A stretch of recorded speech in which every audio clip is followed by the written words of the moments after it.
হলো, তাড়াতাড়ি বেরিয়ে আয় মা। তোকে স্কুলে পৌঁছে দিয়ে আমাকে আবার জমিতে যেতে হবে। আজ জমিতে অনেক কাজ আছে রে মা। এই টুকি, মা টুকি।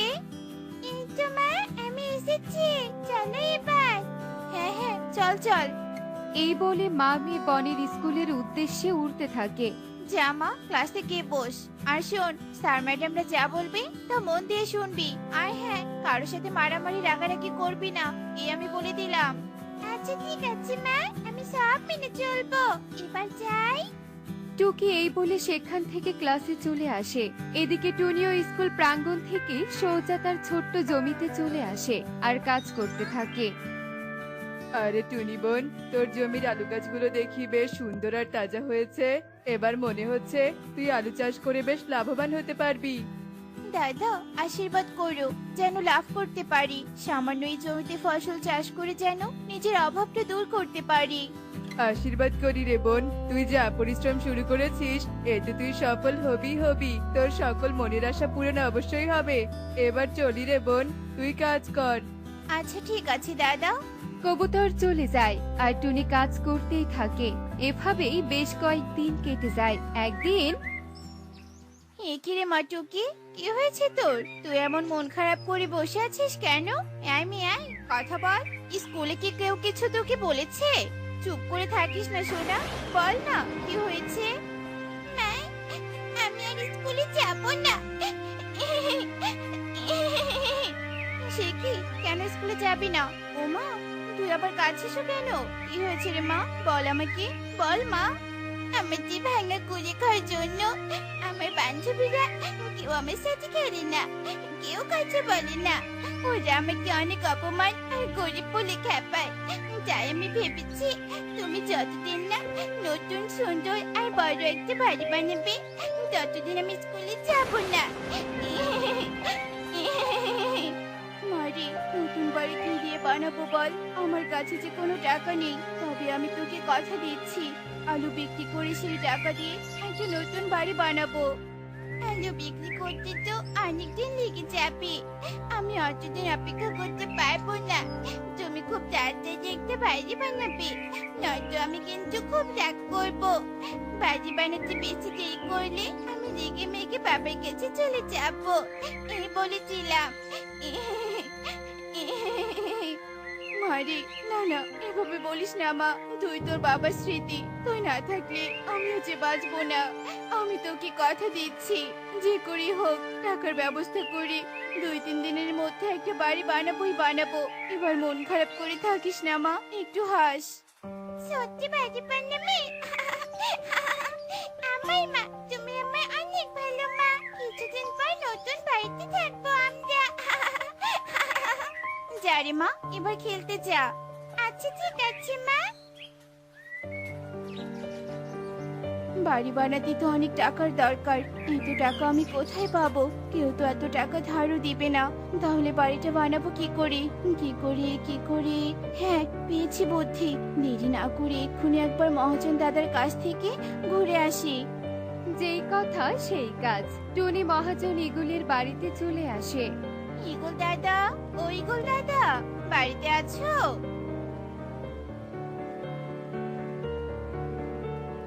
আরে টুনি, তুই হঠাৎ আমার বাড়িতে, তা কি মনে করে?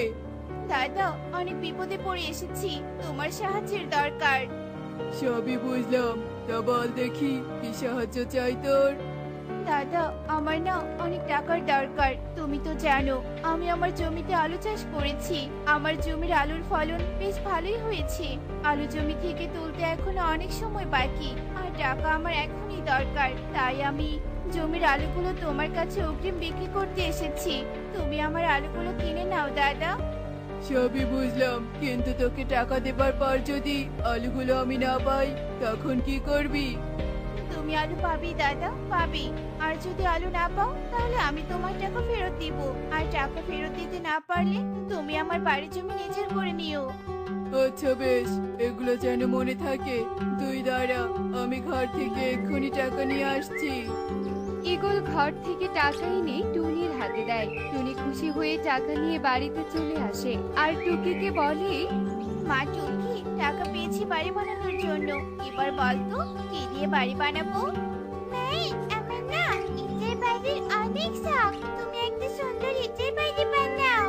আচ্ছা ঠিক আছে রে মা, তুই ঘরে থাক, আমি ইট বালু সিমেন্ট নিয়ে আসছি বাজার থেকে। এই বলে টুনি বাজারে চলে আসে আর বাড়ি বানানোর জন্য ইট বালু সিমেন্ট নিয়ে আসে আর কিছুক্ষণের মধ্যেই ইট দিয়ে একটা সুন্দর বাড়ি বানায়। বাড়ি বানানো শেষ, এবার তুই খুশি রে মা? হ্যাঁ মা, আমি অনেক খুশি।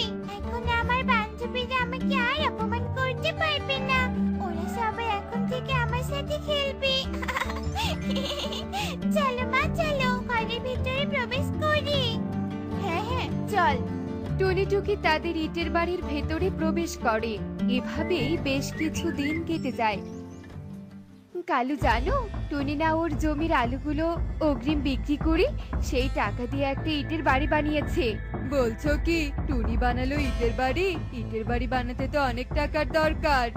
তার মানে টুনির জমির আলুর ফলন বেশ ভালো হয়েছে, তাইও আলুগুলো ঈগল দাদার কাছে চড়া দামে বিক্রি করেছে। তবে ওই টুনি ইটের বাড়িতে বেশি দিন থাকতে পারবে না। কেন বেশি দিন থাকতে পারবে না কেন? কারণ আমি ওর জমির আলু চুরি করব।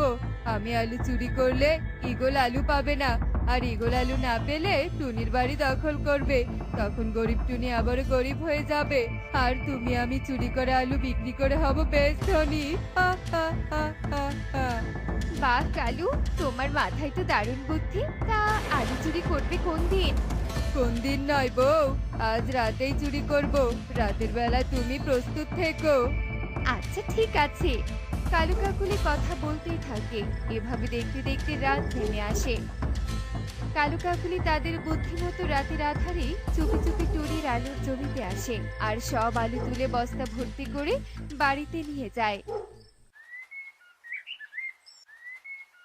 হায় হায় রে, আমি এ কি দেখছি?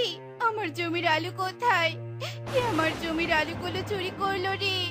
কে আমার এত বড় ক্ষতি করলো? হায় হায় রে, এবার আমি ঈগল দাদাকে কি জবাব দিব? হে বিধাতা, আমাকে কোন বিপদে ফেললে? টুনি সেখানে কান্নায় ভেঙে পড়ে। টুনির আলু চুরি হওয়ার খবর ঈগলের কান অব্দি পৌঁছে যায়। এ কি টুনি? এই টুনি, তোর নাকি আলু চুরি হয়েছে? হ্যাঁ দাদা। তোর যে আলু চুরি হয়েছে, এখন আমি আলু পাবো কোথায়? ওদিকে আমি আবার আলু দেওয়ার কথা বলে শহরের ব্যবসায়ীর পাখির কাছ থেকে টাকা নিয়েছি। এখন আমি ওদেরকে আলু দিব কোথা থেকে? এর চেয়ে ভালো তুই আমার টাকা আমায় ফেরত দে। দাদা, টাকা তো আমি বাড়ি বানানোর কাজে ব্যয় করেছি। তুমি আমাকে কয়েকটা দিন সময় দাও, আমি তোমার সব টাকা পরিশোধ করব। সময়? আমি তোকে কোনো সময় দিতে পারবো না। ভালোই ভালোই বলছি, টাকা ফেরত দে, নয়তো তোর এই বাড়ি আর জমি আমি আমার করে নিব। দাদা, এমনটা করো না, একটু দয়া করো দাদা। আমি নিজে টাকা দিয়ে তোকে দয়া দেখাতে পারবো না। আজ থেকে তোর এই বাড়ি জমি আমার। যা, চলে যা এখান থেকে। ঈগল টুনিকে তার ইটের বাড়ি থেকে তাড়িয়ে দেয়। টুনি তার মেয়েকে নিয়ে অসহায় হয়ে বনের এক কোণে চলে আসে আর কাঁদতে থাকে। আমি যে সেদিন নতুন বাড়ি বায়না করেছিলাম, সব দোষ আমার।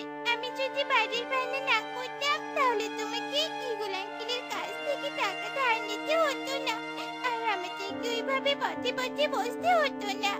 মা, তুমি আমাকে ক্ষমা করে দাও। তোর দোষ নয় রে মা, সব দোষ আমার ভাগ্যের। হে বিধাতা, কেন তুমি আমার ভাগ্যকে খারাপ করে পাঠিয়েছো?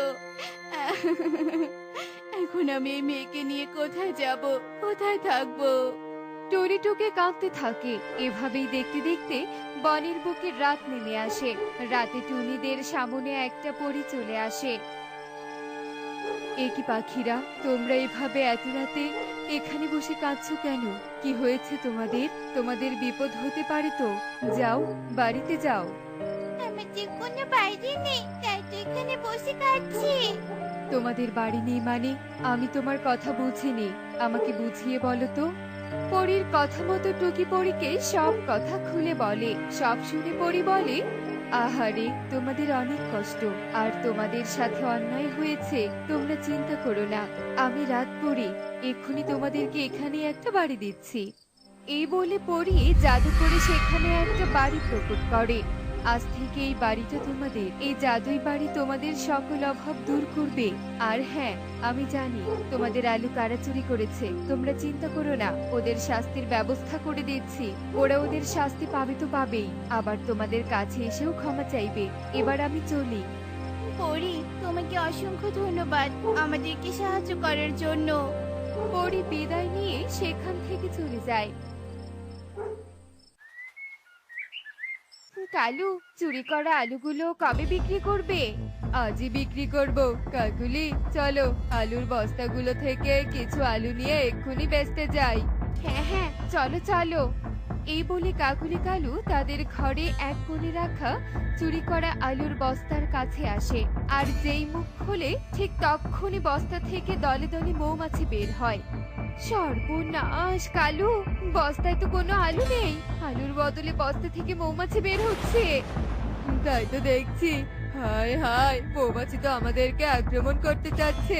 হুশ হুশ, দূরে যা মৌমাছি। আমরা দূরে যাবো না রে চোরের দল। আমরা আলু থেকে পরির সাহায্যে মৌমাছিতে রূপান্তরিত হয়েছি শুধু তোদের শাস্তি দেওয়ার জন্য। আজ আমরা তোদের কামড়িয়ে কামড়িয়ে কঠোর শাস্তি দেব, যতক্ষণ না টুনি তোদের ক্ষমা করে দেয় ততক্ষণ। ও মা গো, কি ভয়ঙ্কর কথা গো। কালু, চলো চলো, এক্ষুনি গিয়ে টুনির কাছে ক্ষমা চাই। হ্যাঁ হ্যাঁ, চলো চলো। মৌমাছির কামড় খাওয়ার চেয়ে ক্ষমা চাওয়া অনেক ভালো। কালু কাকুলি এই বলে ছুটে টুনির কাছে চলে আসে আর তাদের সমস্ত অপরাধ টুনির কাছে খুলে বলে। সবই তো শুনলি বোন, এবার আমাদেরকে ক্ষমা করে দে। তোমাদের জন্য আমি আমার বাড়ি হারিয়েছি, জমি হারিয়েছি। তোমাদেরকে আমি কখনোই ক্ষমা করব না। মৌমাছি, এদের শাস্তি দাও। টুনি এভাবে বলার সাথে সাথেই মৌমাছির দল কালু কাকুলির দিকে ছুটে আসে। এই দেখে কালু কাকুলি সেখান থেকে পালিয়ে যায়। আর এরপর টুনি তার মেয়েকে নিয়ে বেশ সুখেই দিন কাটাতে থাকে। আরে, আমার তো বয়স হয়েছে, ঠিক মতো কাজ বাজ করতে পারি না। এখন তো একটা বিয়ে করে নে, বিয়ের বয়স তো আর কম হলো না। বিয়ে করব গো মা, করব। আমার একটা মেয়ে পছন্দ আছে। তোর মেয়ে পছন্দ আছে? কই, আমাকে তো আগে বললি না। মেয়ের বাসা শহরে, দেখতে অনেক সুন্দর। দেখো, তোমারও অনেক পছন্দ হবে। তোমার বৌমাকে। তবে বিয়ে করে নিয়ে আয়, বসে আছিস কেন? সময় হোক মা, ঠিক বিয়ে করব।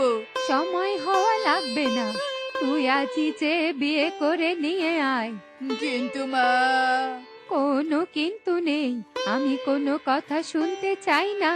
তুই আজই যাবি। আচ্ছা ঠিক আছে, তুমি যেহেতু বলছো, তবে আমি যাচ্ছি। টোনা, একটু দাঁড়া। এই নে টোনা, এখানে কিছু টাকা আছে। বিয়ে করতে টাকা লাগবে তো, এখন যা তুই। এরপর টোনা তার মায়ের কথা মতো বিয়ে করার জন্য শহরের উদ্দেশ্যে রওনা হয়।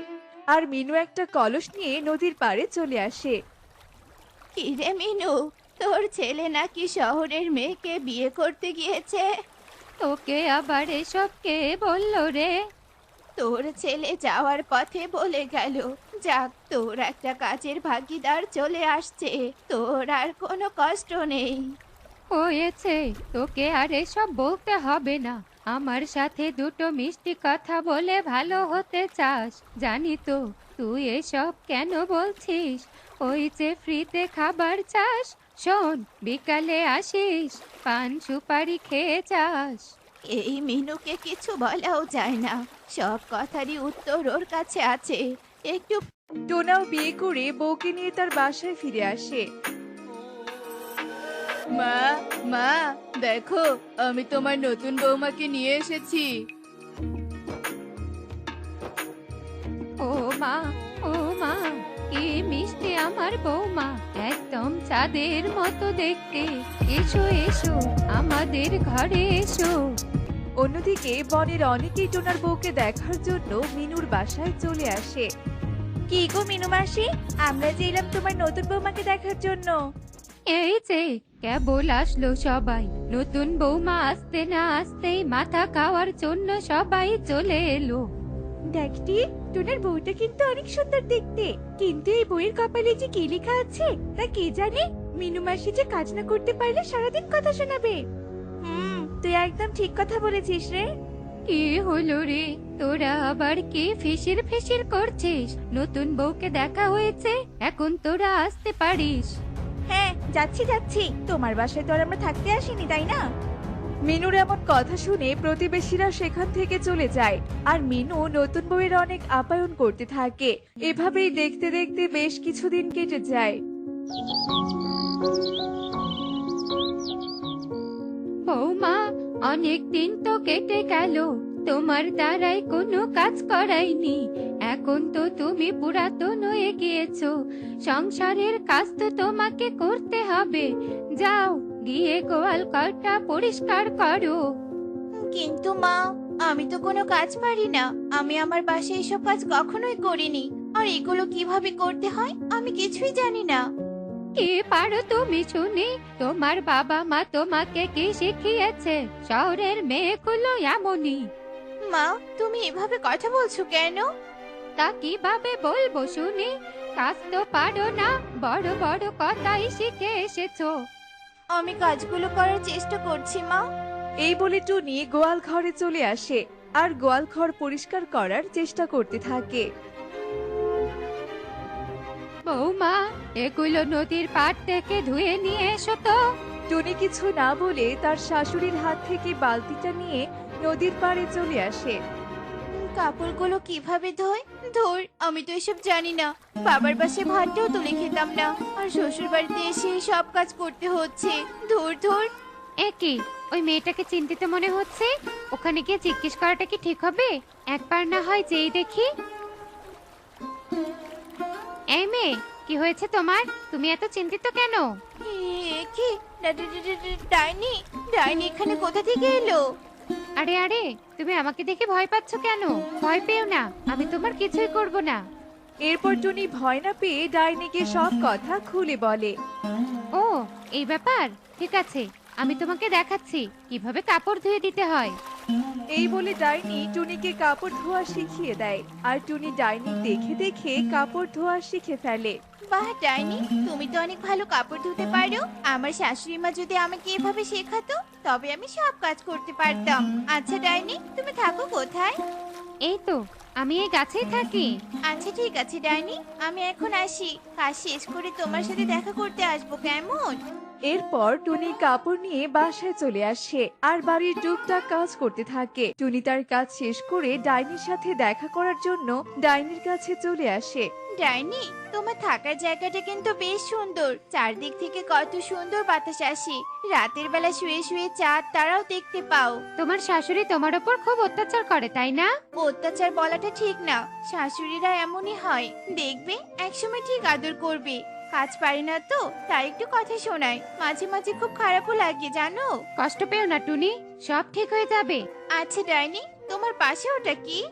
ওটা ওটা হচ্ছে সোনালী বেগুন। তুমি আবার সোনালী বেগুন দিয়ে কি করো? কিছু করি না রে পাগল, এখানে আমার প্রাণভ্রমরা সুরক্ষিত রেখেছি। সোনালী বেগুনটা আমার হাতে দাও না, একটু ধরে দেখি। না না, এটা তো কখনোই দেয়া যাবে না। আরে, আমি তো কিছু করব না। তুমি আমাকে বান্ধবী ভাবতে পারো। তুমি আমার বান্ধবী হবে? কেউ কখনো আমার সাথে বন্ধুত্ব করেনি, তুমিই প্রথম। ঠিক আছে, বন্ধু ভেবে আমি তোমাকে দিলাম, এই নাও। অনেক সুন্দর বেগুনটা। এই বেগুনটা এখন থেকে আমার কাছে থাকবে। আমি অনেক যত্নে রাখবো, কেমন? আমার প্রাণভ্রমরাটা আমি কিভাবে দেই? না দিয়েও তো পারবো না। জীবনের প্রথম কেউ আমার সাথে বন্ধুত্ব করলো। আচ্ছা ঠিক আছে, আমি তোমাকে বিশ্বাস করে আমার প্রাণভ্রমরাটা তোমাকে দিলাম। আমি তোমার বিশ্বাস রক্ষা করব। আমি এখন আসি ডাইনি।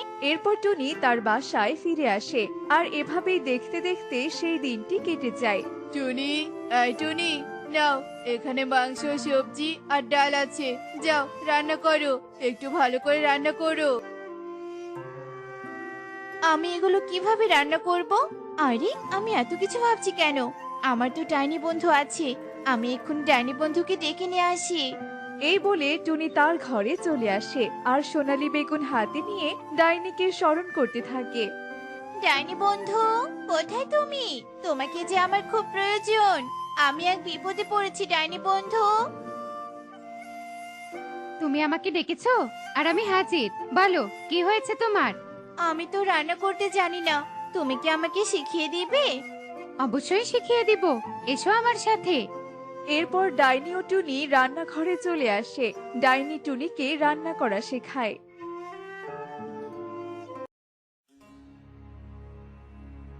এই নাও, তোমরা খাবার খাও। বাহ বৌমা, তুমি তো অনেক ভালো রান্না করতে পারো। ঠিক আছে, তোমরা খাও, আমি একটু আসি। টোনা, আমার খুব সন্দেহ হচ্ছে তোর বউ কোনো কাজ পারে না, তাহলে এত সুন্দর করে খাবার কিভাবে রান্না করলো? আর আমি একটা জিনিস লক্ষ্য করেছি, টুনি কার সাথে জানি কথা বলে। ঠিক বলেছো মা, আমিও দেখেছি ও একা একা কথা বলে। শোন, তুই একটা কাজ কর, কবিরাজ মশাইকে তবে আজ ডেকে নিয়ে আয়, তবেই আমাদের সন্দেহ দূর হবে। আচ্ছা ঠিক আছে মা, আমি এক্ষুনি ডেকে নিয়ে আসছি। এই বলে টোনা কবিরাজের বাসায় চলে যায় আর কবিরাজকে নিয়ে তাদের বাসায় চলে আসে। কবিরাজ কিছু মন্ত্র পড়ে বুঝতে পারে তোর বউয়ের ওপর এক ডাইনি ভর করেছে। আমি এক্ষুনি সেই ডাইনিকে এখানে নিয়ে আসছি। একে, তোরা আমাকে এখানে কেন নিয়ে এসেছিস? ছাড় বলছি, ছাড়, আমাকে ছাড়। আমি তো তোকে ছাড়ার জন্য নিয়ে আসিনি টোনা, তোর বউয়ের কাছে ডাইনির প্রাণ ভোমরা আছে, ওটা আমার কাছে নিয়ে আয়। না না, তোমরা ডাইনির কেউ কিছু করতে পারবে না। ছেড়ে দাও, আমার বন্ধুকে ছেড়ে দাও। আমার বন্ধু অনেক ভালো। আমি ডাইনির কারণে সব কাজ শিখেছি, গল্প করার সাথে পেয়েছি। তুমি আমার মা হয়েও এসব করনি। অনেক কথা শুনিয়েছো আমাকে। নিজের মা হলে কি এমনটা করতে পারতো? মা রে, তুই আমাকে ক্ষমা করে দে, আজ তুই আমার চোখ খুলে দিয়েছিস। আসলে তোর সাথে খারাপ আচরণ করা মোটেও উচিত হয়নি। আজ থেকে আমি তোকে নিজের মেয়ের মতো দেখবো। কবিরাজ মশাই, আপনি চলে যান। এখন থেকে ডাইনি আমাদের পরিবারের একজন সদস্য। সত্যি তোমরা অনেক ভালো। এরপর কবিরাজ সেখান থেকে চলে যায় আর টুনিরা ডাইনিকে নিয়ে বড় একটা পরিবার